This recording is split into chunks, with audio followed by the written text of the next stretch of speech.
সম্প্রতি কারো সঙ্গে আলোচনা না করে হিমাগারে আলু সংরক্ষণের ভাড়া বাড়ানো হয় রংপুরে। হিমাগার মালিকদের এমন সিদ্ধান্তে ক্ষুব্ধ আলু চাষি ও ব্যবসায়ীরা।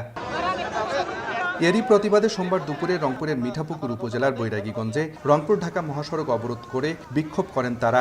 এ সময় বক্তারা অভিযোগ করেন, চলতি বছর সিন্ডিকেট করে হিমাগারগুলোতে আলুর বস্তা প্রতি 120 টাকা পর্যন্ত ভাড়া বাড়ানো হয়েছে, যার বড় প্রভাব পড়েছে ভোক্তা ও কৃষকদের উপর।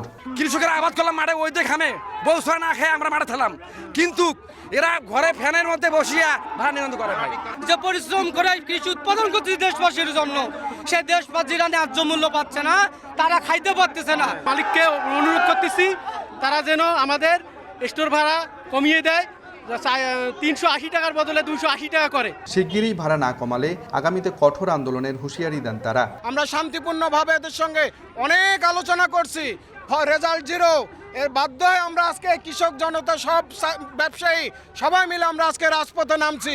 মানতে আমাদেরকে মাস রোডের মধ্যে থাকতে হয়, আমরা রোডেই থাকবো, আমাদের দাবি আমরা আদায় করে থাকবো ইনশাল্লাহ। এ বিষয়ে উপজেলা প্রশাসন ব্যবস্থা নেওয়ার আশ্বাস দিলে 3 ঘন্টা পর মহাসড়ক ছেড়ে দেন তারা। ব্যবসায়ীদের তথ্য মতে গত বছর হিমাগারগুলোতে 65 কেজি ওজনের এক বস্তা আলুর সংরক্ষণ ভাড়া ছিল 280 টাকা থেকে 300 টাকা, যা এবছর করা হয়েছে 350 টাকা থেকে 400 টাকা পর্যন্ত।